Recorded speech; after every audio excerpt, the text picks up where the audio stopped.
menyatakan Presiden Jokowi itu bukan saja bajingan dan tolol, tapi bangsat.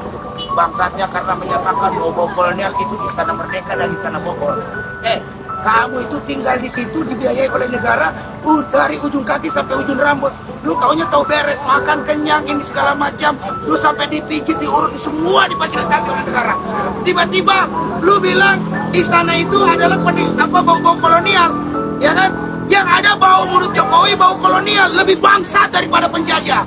Karena gara-gara media itulah membuat istana-istana baru itu dengan memeras rakyat, mengusir rakyat, merampok tanah-tanah rakyat. Sekali lagi, Jokowi bangsat, bajingan, tolol. Ya kan, harus rakyat itu lawan, harus rakyat berani melawan. Ya kan, kalau perlu, karena dia sudah nyatakan bau-bau kolonial itu istana, lu pulang besok gak usah tinggal lagi di Istana Merdeka. No, pasang tenda depan ini, Monas lu. Ya kan, jangan sekali-sekali tidur. Kamu sama dengan menjilat dia dulu sendiri. Ini brengsek ini presiden ini. Silakan Pak Muslim. Jokowi Presiden bangsat, demikian ungkapan yang sedang viral di media TikTok beberapa sebelum dan sesudah Jokowi mengakhiri masa jabatannya sebagai Presiden Republik Indonesia yang ke-7 dalam 2 periode. Ya, acara serah terima jabatan Presiden Republik Indonesia ke-7 IR Joko Widodo ke Presiden Republik Indonesia ke-8 Presiden terpilih Jenderal Prabowo Subianto baru saja dilangsungkan dalam acara kenegaraan yang penuh hikmah pada hari Minggu tanggal 20 Oktober tahun 2024.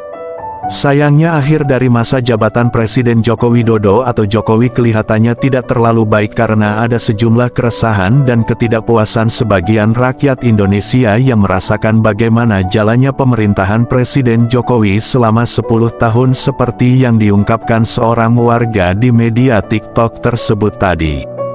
Dan kita pun harus mengakui walaupun banyak sekali bangunan infrastruktur yang dibangun pada masa pemerintahan Presiden Jokowi, walaupun Presiden Jokowi mempraming dirinya berasal dari rakyat biasa atau bagian dari keterwakilan orang-orang pinggiran, orang miskin yang bisa menjadi presiden dan akan dekat dengan rakyat serta akan memperjuangkan dan membelah hak-hak rakyat, tapi sayang pada periode kedua masa kepemimpinan Presiden Jokowi dan puncaknya di akhir-akhir masa jabatan Jokowi baru sebagian rakyat Indonesia terkejut dan bangun dari tidurnya kemudian menyadari bahwa sosok Jokowi Presiden yang mereka bangga-banggakan tak lebih dari seorang munafik yang pandai menciptakan kamuflase mempraming dirinya sebagai presiden dengan sosok sederhana padahal yang sebenarnya Jokowi adalah sosok presiden bangsat, bengis, pengisap darah rakyat, tegah melakukan apa saja untuk menggapai hasrat politiknya dan keluarga serta kejam bahkan lebih kejam seorang Jokowi dari kekejaman kolonial Belanda seperti apa yang dikemukakan seorang rakyat di media TikTok tadi.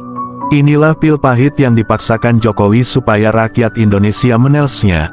Kita dapat membayangkan betapa sadis seorang Jokowi menciptakan Undang-Undang Omnibus Law atau Undang-Undang MD3 sebagai instrumen bengis merampas hak-hak pekerja, membunuh pekerja dan keluarganya secara perlahan-lahan, merampas hak-hak tanah rakyat di Rempang Batam, di Lebak Banten, di Jawa Tengah, di Maluku Utara, di Kalimantan Timur, di Kalimantan Selatan rakyat diusir dari tanah yang sudah dikuasai mereka secara turun-temurun tanpa dibayar sampai sekarang. Dengan kenyataan ini maka sangatlah wajar jika sebagian rakyat mengatakan Jokowi presiden bangsat dan kejam, bahkan Jokowi lebih kejam dari pemerintahan kolonial Belanda.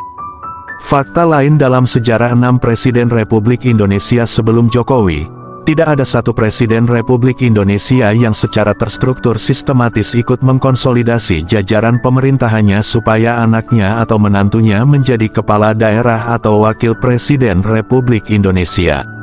Pada masa pemerintahan Jokowi inilah semua sistem ditabraknya, bahkan sanggup merubah undang-undang untuk melegalkan syahwat politik dinasti keluarganya sendiri, sehingga sangatlah wajar jika sebagian rakyat Indonesia mengatakan Jokowi Presiden Republik Indonesia yang paling brengsek karena sanggup menghalalkan segala cara untuk menuju kepentingan politiknya. Dan semuanya sudah berakhir. Kita telah kehabisan waktu untuk menyaksikan sinetron aktor nomor 1 Indonesia Joko Widodo. Dia begitu pandai mengambil hati rakyat, cukup dengan murah senyum dan sesekali masuk dalam parit yang penting kameramennya disiapin, atau turun ke pasar-pasar hanya sekedar dokumentasi lalu memberikan harapan dan janji-janji kosong kepada rakyat. Dan kini harapan rakyat seutuhnya kepada Presiden terpilih Jenderal Prabowo Subianto. Semoga apa yang terjadi pada masa pemerintahan Presiden Jokowi tidak akan terjadi lagi pada masa pemerintahan Presiden Prabowo Subianto.